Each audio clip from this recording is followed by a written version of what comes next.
Hello everybody, my name is Brian Carroll. I'm an engineer with ESB cars in Ireland. I'm going to speak to you today about vehicle to grid, the value of flexibility, and in the context of ancillary services that can be offered to the power system. So I'm going to start off with a couple of definitions here. This one I borrowed from the main man on the Nikola project, Peter Anderson. It's a broad but accurate definition of what vehicle to grid really is. So it's the act of influencing the timing, rate, and importantly, the direction of the power and energy exchange between the EV battery and the grid, which yields benefits for the user, system, and society. So we know about the special properties of electric vehicles. They've internal power electronics, they have a fast response time, much better than any of the conventional thermal generation plants that are out there at the moment. They're a relatively high power load compared to anything else in a domestic setting. All of the Nissans I know and the more recent Mitsubishis that have come out with CHAdeMO are all capable of vehicle to grid support, and it's actually covered in Nissan's warranty for all vehicle to grid activities. And the key issue here in terms of flexibility is that the average car is parked for 21 to 22 hours per day. So it spends about 90% of its life sitting there doing nothing, not making money for anybody. So you can see here from this graph, your charging time is, depending on your connection, can be anywhere from 1 to 4 hours, and it gives you plenty of extra flexibility time during the day in which the grid can use your car to stabilize the power system. So this provides a mutual benefit to the vehicle owner, and what the OEMs are interested in is reducing the total cost of ownership of the car. What the power system is interested in is stability. So in terms of ancillary services, I'm going to take a look here, if we go from left to right in terms of what's coming up, what's there now, and what we'd like to see. So fast and enhanced frequency response. This is a new service. It's not defined in a lot of areas. It's under trial at the moment in the United Kingdom. It'll more than likely come into trial in Ireland as well, because these areas are much smaller synchronous areas, which means that any kind of frequency deviations or drops in wind will have a much larger effect on the system frequency. So stability is a larger concern there. They need an extremely fast response, so under 1 second, the active power has to be able to reach 100% of its output. Now, this is something that EVs and batteries are particularly well suited to. And on the way here, I read that in this trial, in the UK, they put out an auction for 200 megawatts of capacity in this market. They had 1.3 gigawatts bid in, of which 888 megawatts were battery storage. They reckon it's going to have about twice the value of the current frequency containment reserve or primary reserve market.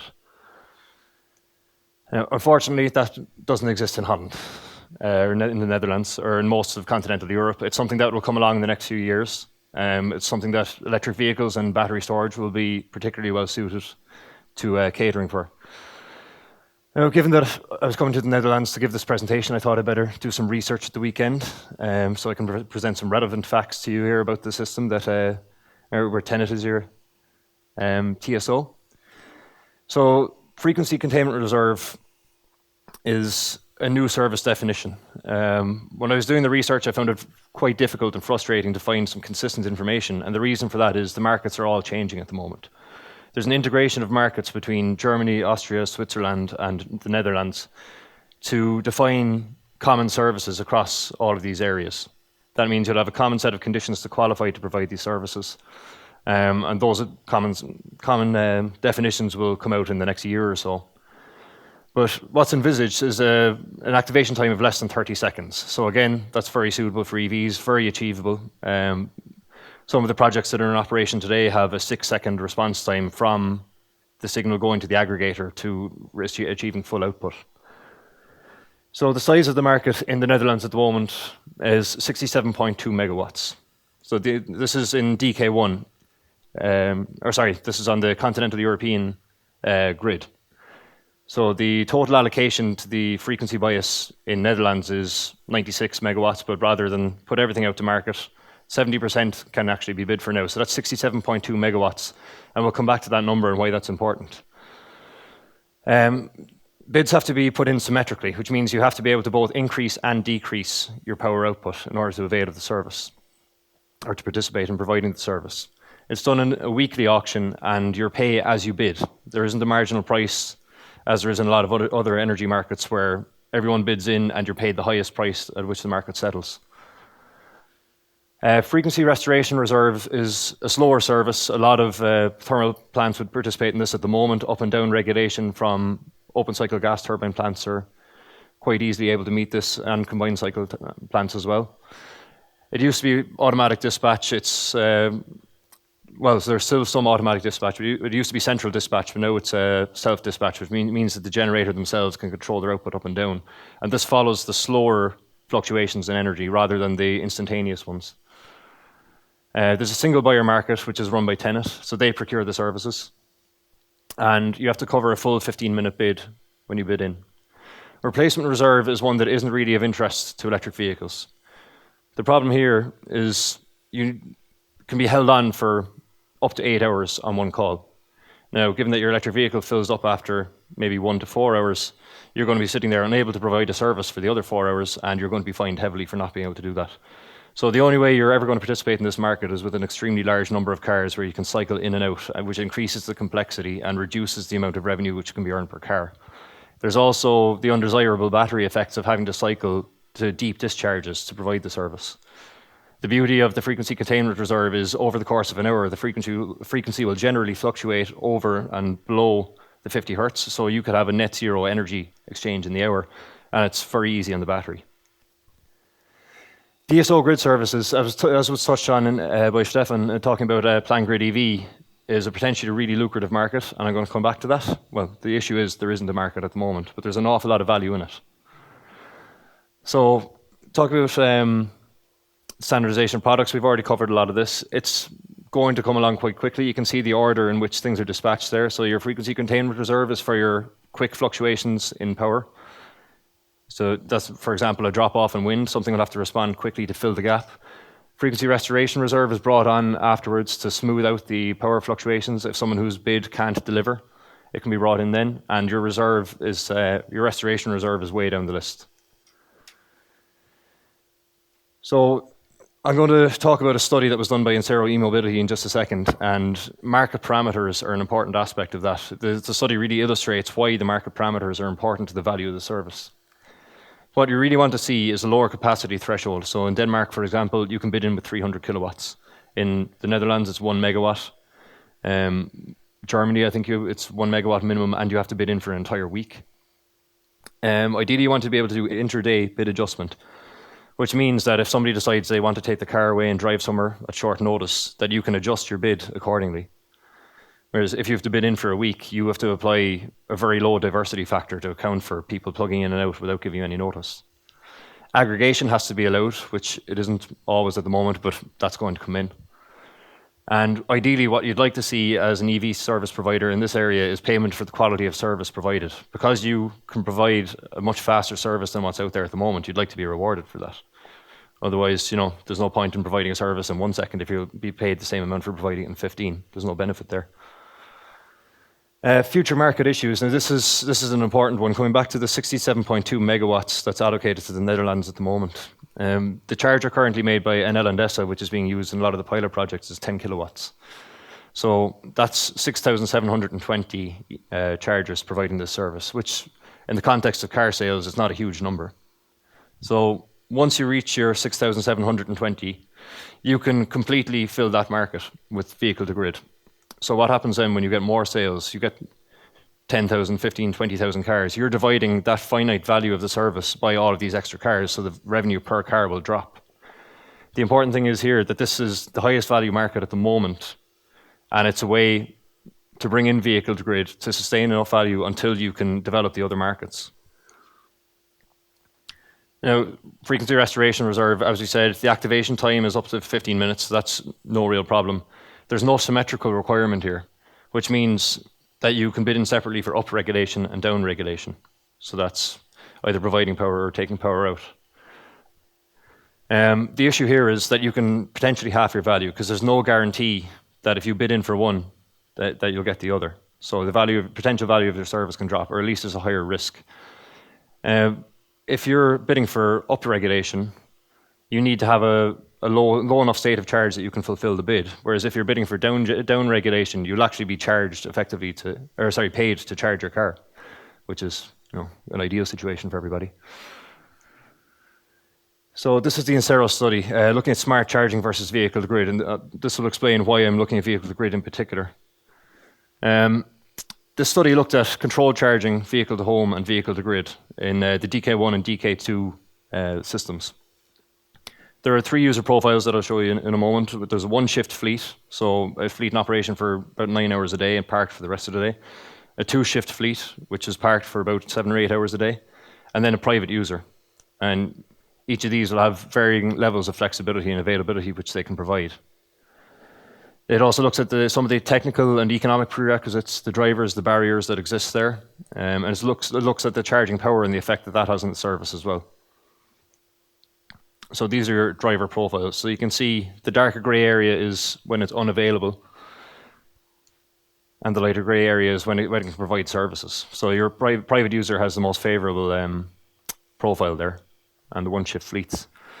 So this kind of illustrates why market parameters are important. So DK1 and DK2, they look about the same for one-shift fleets. There's slightly higher value in DK2 because prices are higher at nighttime there with the high amount of wind penetration. There's a larger intraday variation in prices.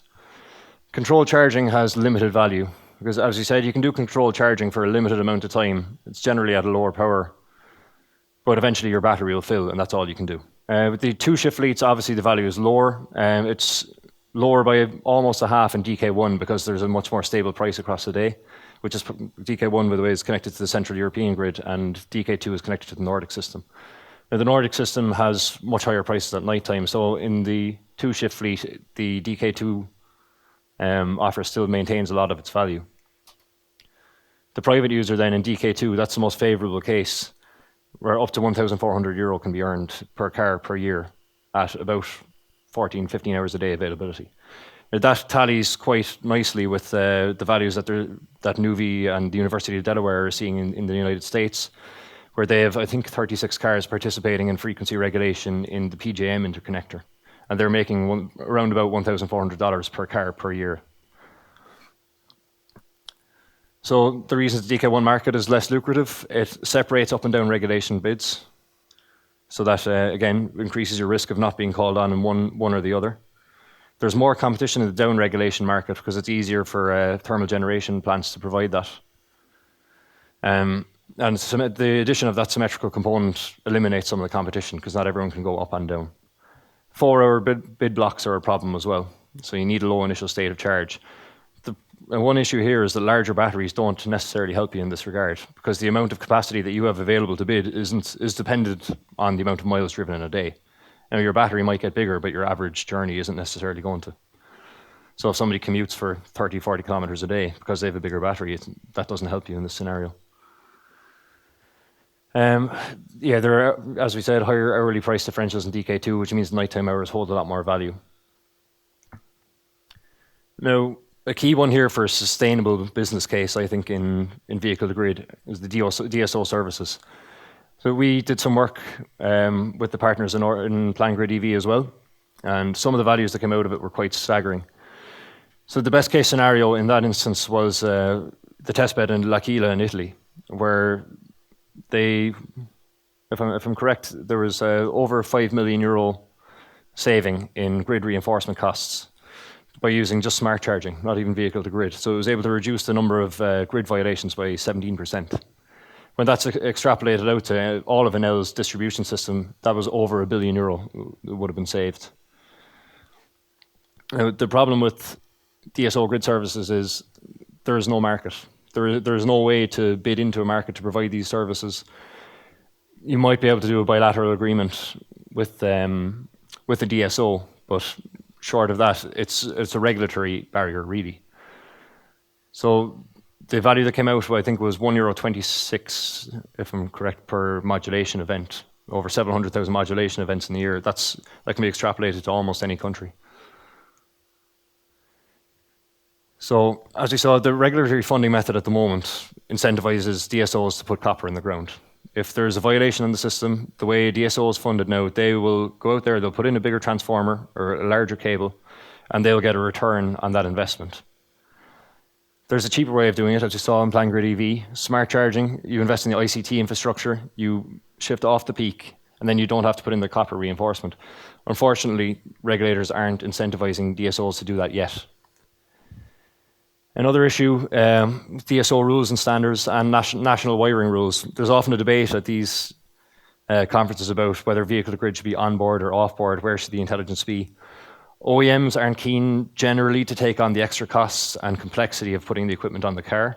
There's also an issue there in terms of roaming, that one country might have a different set of wiring rules or connection agreements to another country, and the car would need to be able to identify itself in each jurisdiction. So there's the easier scenario for now, at least, is to have an off-board charger and have that defined as the, let's say, the generating station.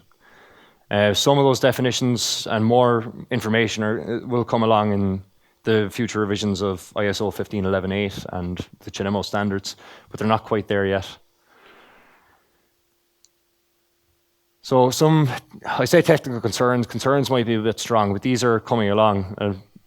It was interesting to look at this. I gave, this is kind of the last slide from a presentation I gave almost a year ago, and some of these are already starting to progress quite nicely.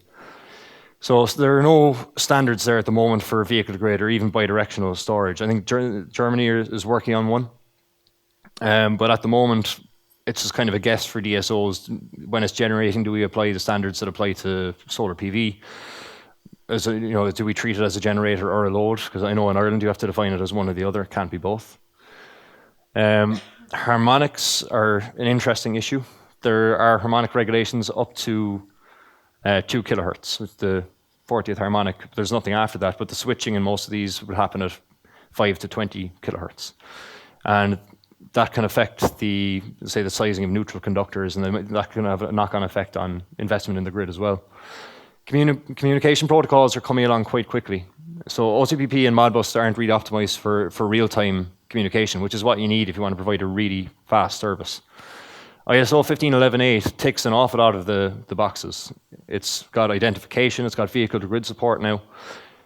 The only place it falls down is that the max response time is 60 seconds versus, I think, 1 second in CHINEMO.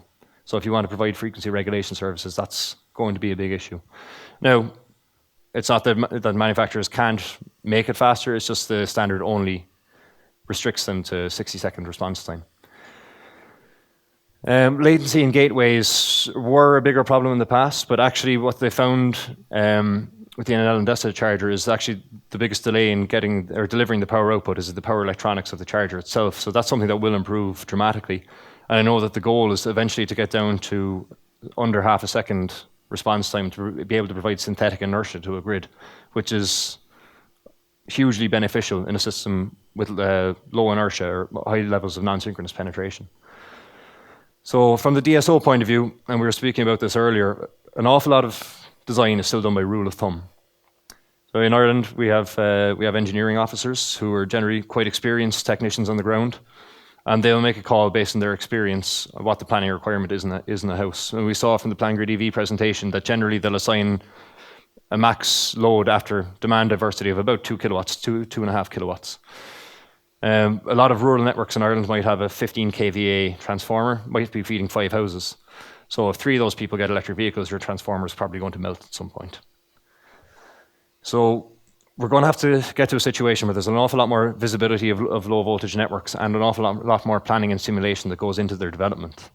That's something that will take a lot of time and a lot of investment to get to.